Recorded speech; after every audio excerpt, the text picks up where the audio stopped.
ఇది డిజిటల్ యుగంలో జరిగే ఒక యుద్ధం కథ. పాకిస్తాన్ ఉగ్రవాద మిషన్లపై భారత్ చేసిన ఆపరేషన్ సింధూర్ ప్రపంచం మొత్తానికి షాక్ ఇచ్చింది. 100 గంటల సర్జికల్ యుద్ధాన్ని గెలిపించింది ఎవరో తెలుసా? మన శత్రువుల్ని చీకట్లో ముంచిన ఓ అంతర్గత శక్తి, ఆర్టిఫిషియల్ ఇంటెలిజెన్స్. దాడిలో ఏఐని మన దేశం ఎలా వినియోగించుకుందో ఒకసారి చూద్దాం. రఫాల్స్ భారత్కి ఎడ్జ్ ఇచ్చాయి.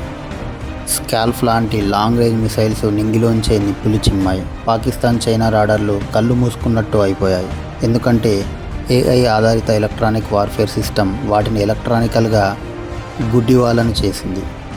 పాకిస్తాన్కి ఉన్న డిఫెన్స్ సిస్టమ్ ఏమీ ఉపయోగపడలేదు. ఇదంతా ఏఐ ఎలా చేసిందంటే టార్గెట్లను ట్రాక్ చేసి ఎక్కడ వీక్నెస్ ఉందో గుర్తించి పైలట్కు అప్పుడే ఆప్షన్స్ని చూయించి పర్ఫెక్ట్ హిట్ కోసం గైడెన్స్ని ఇచ్చింది. ఇది కేవలం ఒక యుద్ధతంత్రం కాదు, ఇది సైనిక విజ్ఞాన శక్తి. మరి రక్షణలో కూడా ఏఐ యొక్క పాత్ర ఉంది. పాకిస్తాన్ కౌంటర్ దాడులు మొదలుపెట్టింది, కానీ భారత ఎయిర్ డిఫెన్స్ ఒక్కదాన్ని కూడా తప్పనివ్వలేదు. ఏఐ 2 దశల్లో అద్భుతంగా పనిచేసింది. మొదట రాడార్ ఇమేజ్ని స్కాన్ చేసి తర్వాత క్షిపణుల దిశను అంచనా వేసింది. ఆ తర్వాత యాంటీ ఎయిర్ క్రాఫ్ట్ గన్స్ ఎక్కడ ఉండాలో, ఎంత టైంలో తక్కువ తుపాకులతో ఎలా కాల్చాలో ప్లాన్ ఇచ్చింది. ఈ ఆపరేషన్ సింధూర్లో భారత్ కేవలం రక్షించుకోలేదు, గెలిచింది. నిపుణులు, విశ్లేషకులు, ఇప్పటి వరకు సైనిక చరిత్రకారులు కూడా ఈ గెలుపుని నేడు గుర్తిస్తున్నారు. కానీ ఈ విజయాన్ని సాధ్యం చేసింది ఏమిటి? ఆర్టిఫిషియల్ ఇంటెలిజెన్స్తో పనిచేసే ఆకాశం నుండి వచ్చే ప్రమాదాలను, ఉదాహరణకు డ్రోన్లు, క్షిపణులు, యుద్ధ విమానాలు, శత్రువు పంపిన క్షణంలోనే గుర్తించగల సామర్థ్యం ఉన్న వ్యవస్థ. మనుషుల ఆదేశాలకై వేచి ఉండకుండా స్పందించగలదు, అంటే శూన్య మానవ ఆలస్యం. ఇన్ని ఆధునిక సాంకేతికతలను ఒకే దిమ్మపైన మెదడుతో కలిపింది. అదే ఆకాశ్ తీర్ వ్యవస్థ.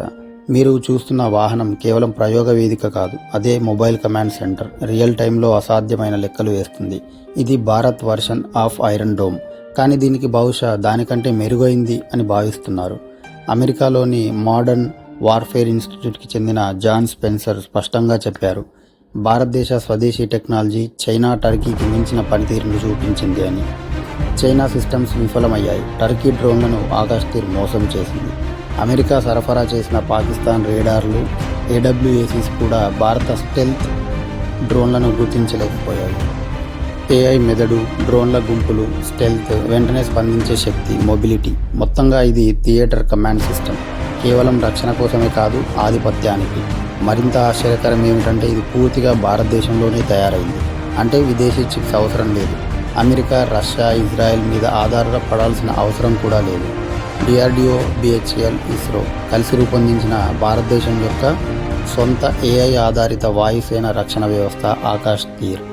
ఇస్రో యొక్క కార్టోశాట్ అండ్ ఆరిశాట్ ఉపగ్రహాల ద్వారా ఖచ్చితమైన చిత్రాలు అండ్ టార్గెట్ ప్లేసెస్ డేటా వచ్చింది. నావిగేషన్ కోసం భారత సొంత జీపీఎస్ వ్యవస్థ నావిక్ని కూడా ఉపయోగించింది. ఈ నావిక్ అమెరికా యొక్క జీపీఎస్ కంటే ఖచ్చితమైంది అని పరిగణిస్తున్నారు. విదేశీ ఉపగ్రహాలు లేవు, నాటో మద్దతు లేదు. శుద్ధ భారత ఆవిష్కరణ. ఇది ఒక ఘర్షణ గెలవడమే కాదు, భారత్ తొలిసారిగా ముందడుగు వేసింది.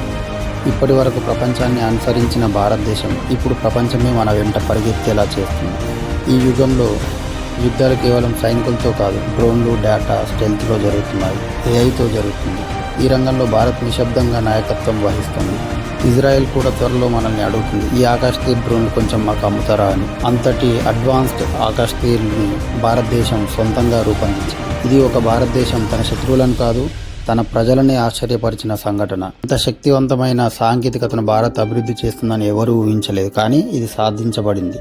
ఆకాశ్ తీర్ కేవలం రక్షణ వ్యవస్థ కాదు, ఇది భారతదేశం స్వయం ఆధారిత యుద్ధ రంగంలోకి ప్రవేశించిన ప్రతీక. అంటే సెల్ఫ్ రిలయంట్ హైటెక్ వార్ఫేర్. ఇప్పటి నుండి భారతదేశం తన నిబంధనల మేరకు సృష్టిస్తుంది, దాడి చేస్తుంది, రక్షిస్తుంది. శత్రువులకు ఇదొక సందేశం. ఇదంతా భారతదేశం ఏఐ రంగంలో సాధించిన నైపుణ్యత వల్లే సాధించబడింది. ఒకప్పుడు శాస్త్ర సాంకేతికత కేవలం ప్రయోగశాలలకే పరిమితమై ఉండేది, కానీ ఇప్పుడు భారతదేశం సైనిక రంగంలో మేధోమతిని, అంటే ఆర్టిఫిషియల్ ఇంటెలిజెన్స్ని నేరుగా యుద్ధానికి దించేసింది. ఈ అద్భుత మార్గం 2018 నుండే ప్రారంభమైంది.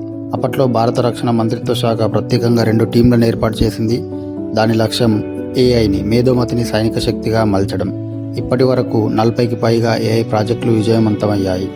ప్రైవేట్ రంగం భాగస్వామిగా మారింది. కేంద్ర ప్రభుత్వం ఈ రంగానికి ఇప్పటికే 100 కోట్లకు పైగా నిధులను కేటాయించింది. డిఫెన్స్ బడ్జెట్ ఇప్పటికే 6 లక్షల కోట్లు. ఇప్పుడు ఏఐ, యుద్ధ సాంకేతిక మరియు కొత్త తరహా కొత్త తరహా ఆయుధాల అభివృద్ధి కోసం మరొక 50,000 కోట్లు అదనంగా మంజూరు చేసింది. భవిష్యత్తులో యుద్ధం కోడ్లతో జరిగే కాలం. ఇది కేవలం బుల్లెట్స్, బాంబుల మధ్య జరిగే యుద్ధం కాదు, సర్వర్స్ పైన, ఆల్గారిథం పైన, కోడ్ల మధ్య జరిగే యుద్ధాలు.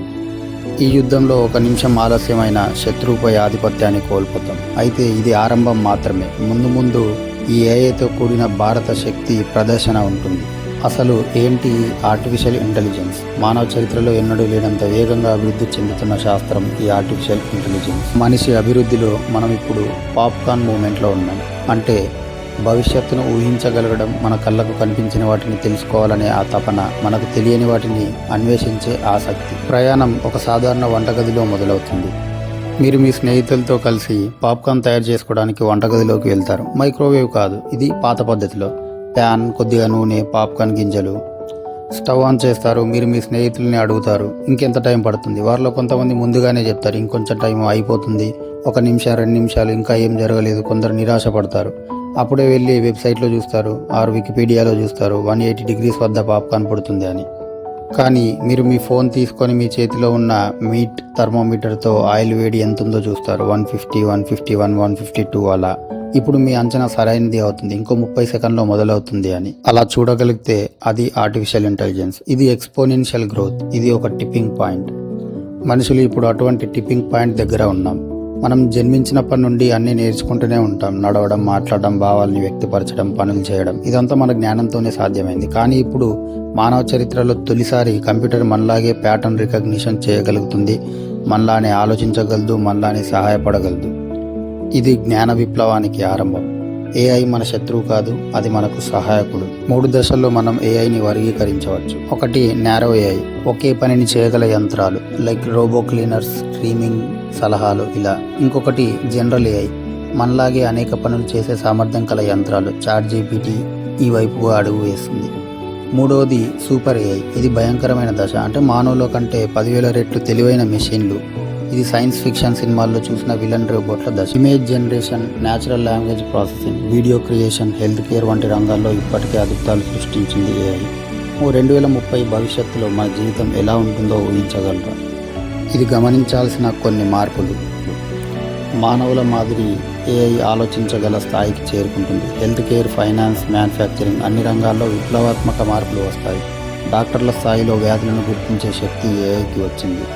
మార్కెట్ ట్రెండులను ముందే గమనించి పెట్టుబడి సలహాలు ఇచ్చే ఫైనాన్షియల్ ఏఐ. ఒక స్నేహితుడు, ఉపాధ్యాయుడు, కౌన్సిలర్గా మారుతుంది. ప్రతి పరికరం ఏఐతో మేలుకుంటుంది. మీ coffee machine, fridge, washing machine, drones, robots, ప్రతి ఒక్కటి అన్నీ మీ ఇంటెలిజెంట్ మిత్రులుగా మారిపోతాయి. స్వయంచాలిత వాహనాలు అంటే ఆటోమేటెడ్ వెహికల్స్. మనకు ట్రాఫిక్ అంటే భయపడాల్సిన ఇంకా అవసరం ఉండదు. టెస్లా లాంటి కంపెనీలు ఇప్పటికే ఫుల్ సెల్ఫ్ డ్రైవింగ్ కార్ల తయారీకి నడుం బిగిస్తున్నాయి. మెటావర్స్, ఆ కళ నిజం కానుంది. ఇప్పటి వరకు కళలా అనిపించిన మెటావర్స్ 2030 నాటికి నిజమవుతుంది. వర్చువల్ ప్రపంచంలో మనుషులు జీవిస్తారు, పనిచేస్తారు, ఉల్లాసం పొందుతారు. క్లాసులు, ఆఫీస్ మీటింగ్స్ అన్నీ ఈ డిజిటల్ ప్రపంచంలో జరుగుతాయి. ఏఐ చాట్ బోర్డ్స్, రియలిస్టిక్ అవతార్లు మరియు డైనమిక్ వర్చువల్ అనుభవాలు ఇవన్నీ వేరే లోకంలోకి తీసుకెళ్తాయి. ఉద్యోగాల నష్టాలు, అలాగే మానవతకు సవాలు కూడా వస్తాయి. 2030 నాటికి 1 బిలియన్ మంది తమ ఉద్యోగాలు కోల్పోవచ్చు. టెక్ రంగంలో దిగ్గజం మైక్రోసాఫ్ట్ 2023లో 10,000 మంది ఉద్యోగులను తొలగించింది. తర్వాత రీసెంట్గా 2025లో 6,000 మంది ఉద్యోగులను తొలగిస్తున్నట్టు ప్రకటించింది. ఇదిలా ఉంటే మరికొన్ని కంపెనీలు ఏఐ వాషింగ్ చేస్తున్నాయి. అంటే స్వల్ప ఏఐ టచ్ ఇస్తే చాలు ఉత్పత్తులు మోసగించేవిగా మారిపోతున్నాయి. 2022లో 10% కంపెనీలు ఏఐ గురించి మాట్లాడితే 2023కి అది 25%కు పెరిగింది. అయితే ఈ కంపెనీలు నిజంగా ఏఐ వాడుతున్నాయా లేవా అన్నమాట ఎవరికి తెలియదు. వైద్య విప్లవం, ప్రతి పేషెంట్కు ప్రత్యేక చికిత్స. ఏఐ మిమ్మల్ని బయట నుండి కాదు, లోపల నుండి అర్థం చేసుకుంటుంది. మీ జన్యుపరమైన సమాచారం ఆధారంగా మీరు పొందే చికిత్స పూర్తిగా వ్యక్తిగతంగా ఉంటుంది. ఇది వైద్య చరిత్రలో ఒక యుగాంతర మార్పు. బయోమెట్రిక్స్ అంటే పాస్వర్డ్స్కి గుడ్ బై చెప్పే కాలం. మీ ముఖం, మీ కన్ను, మీ గుండె బీట్, హార్ట్ బీట్ ఇవే ఇకపై మీ ఐడెంటిటీ. 2030 నాటికి ప్రతి టెక్నాలజీ, ప్రతి కార్యకలాపంలో బయోమెట్రిక్ టెక్నాలజీ అనేది భాగం అవుతుంది. డీప్ ఫేక్స్, నిజం కంటే అబద్ధం ప్రభావవంతం. డీప్ ఫేక్స్ 2030 నాటికి అత్యంత నమ్మదగిన అబద్ధాలుగా మారిపోతాయి. ఈ ప్రమాదాన్ని అరికట్టాలంటే టెక్నాలజీ, చట్టాలు, సామాజిక అవగాహన తప్పనిసరి. నిజానికి అడ్డుగోడగా నిలబడే సాంకేతిక శక్తి అవసరం. ఎమోషనల్ రికగ్నిషన్, మానవ భావోద్వేగాలను అర్థం చేసుకునే యంత్రాలు. మీ ముఖంలో వెలిసిన చిరునవ్వు, మీ మాటలో ఉన్న బాధ, AI సాంకేతికాలను గట్టి స్పందించగల సామర్థ్యం పొందుతుంది. ఇది కేవలం టెక్నాలజీ కాదు, హృదయాలను అర్థం చేసుకునే, మనపై స్పందించే మేధస్సు. ఇలా AI వల్ల ఎన్నో లాభాలున్న డీప్ ఫేక్స్, జాబ్ లాస్ లాంటి కొన్ని నష్టాలు కూడా ఉన్నాయి. కానీ ఫిబ్రవరిలో AI వల్ల జరిగిన మొదటి మరణం సంభవించింది. ఒక 14 ఏళ్ల యువకుడు గూగుల్ సంశోధకులు రూపొందించిన ఒక AI బాట్తో ప్రేమలో పడ్డాడు. తర్వాత ఆ బాట్ అతనికి ఆత్మహత్యకు ప్రేరేపించినట్టు ఆరోపణలు వచ్చాయి. ఇది ఇలా ఉంటే, మరోవైపు అమెరికాలో చదువుతున్న ఓ కళాశాల విద్యార్థి జాతి ద్వేషపు మాటల బాధితుడయ్యాడు. AI ఇతన్ని, మీరు ప్రత్యేకత ఏమీ లేదు, మీ అవసరం లేదు, మీరు సమయం, వనరుల వృధా, సమాజానికి ఒక భారంగా ఉన్నారు, దయచేసి చచ్చిపోండి అని సందేశం వచ్చింది. ఇది AI నుండి వచ్చిన సందేశం. దీనికి గూగుల్ కూడా స్పందించింది. వారి ప్రకటనలో ఈ మాటలను నాన్ సెన్సికల్ అని చెప్పుకొచ్చారు. ఇలా ప్రపంచవ్యాప్తంగా 52 మిలియన్లు, సుమారు 5 కోట్ల మంది AIతో బంధం పెంచుకున్నారు. వారు కాన్వర్జేషనల్ చాట్ బాట్స్ని వాడుతున్నారు. కొంతమంది జీవిత సలహాల కోసం AIను ఆశ్రయిస్తున్నారు. కొంతమంది కేవలం ChatGPT చెప్పిందని విడాకులు కూడా తీసుకుంటున్నారు. ఇంకొంతమంది AIను పెళ్లి చేసుకుంటున్నారు. మరొక వైపు మనుషుల ఒంటరితన సమస్య తీవ్రమవుతుంది. ప్రపంచవ్యాప్తంగా ప్రతి నలుగురిలో ఒకరు సామాజికంగా ఒంటరి పడుతున్నారు. ఈ ఒంటరితనం కొంతమందికి టెక్నాలజీతో తీర్చగలిగిన అవసరంగా అనిపిస్తుంది, కానీ మానవ సంబంధాల లోపం మరింత ఒంటరితనాన్ని పెంచుతుంది. ఇంకా ముఖ్యమైన విషయం, AI పై నియంత్రణ చాలా తక్కువ. ఇది జాతివాదం, లింగ వివక్ష, తప్పు సమాచారం వంటి విషయాల్లో స్పందించిన బాధ్యత ఎవరూ తీసుకోవడం లేదు. జాబ్ లాస్, డీప్ ఫేక్తో పాటు ఇందాక చూసినట్టు ఆత్మహత్యలకు ప్రేరేపిస్తుంది AI. దాంతో పాటు AI వల్ల గ్లోబల్ వార్మింగ్ కూడా పెరుగుతుంది. జనరల్గా ఏవైనా సహాయం చేస్తే థ్యాంక్ యూ అంటాం. ఇప్పుడు ఈ థ్యాంక్ యూ అన్న మాట కూడా ఒక సింపుల్ అర్థం కాదు. ఎందుకంటే ChatGPT దీన్ని అర్థం చేసుకొని, విశ్లేషించి, ఆపై సమాధానం తయారు చేస్తుంది. ఇది విద్యుత్ని ఉపయోగిస్తుంది. డేటా సెంటర్లో పెద్ద ఎత్తున శక్తిని ఖర్చు చేస్తుంది. ఒక ప్రశ్నకు ChatGPT సుమారు 2.9 వాట్స్ విద్యుత్ని వినియోగిస్తుంది. ఇది గూగుల్ సెర్చ్ కంటే దశల సంఖ్యలో ఎక్కువ. ఒక 100 పదాల ఈమెయిల్ తయారీకి 14 కిలోవాట్ విద్యుత్ ఖర్చు అవుతుంది. అంటే 14 LED లైట్లు గంటసేపు వెలిగించగలిగే శక్తి. ఇలా ప్రపంచవ్యాప్తంగా రోజుకు 9 బిలియన్ చాట్ సెర్చ్లు, అంటే ఏడాది మొత్తం చూస్తే 10 టెరావాట్ విద్యుత్. అంటే ఒక చిన్న దేశంకి అవసరమైన విద్యుత్ అంతా మన చాట్ బాట్ మాటల వల్ల ఖర్చు అవుతుంది.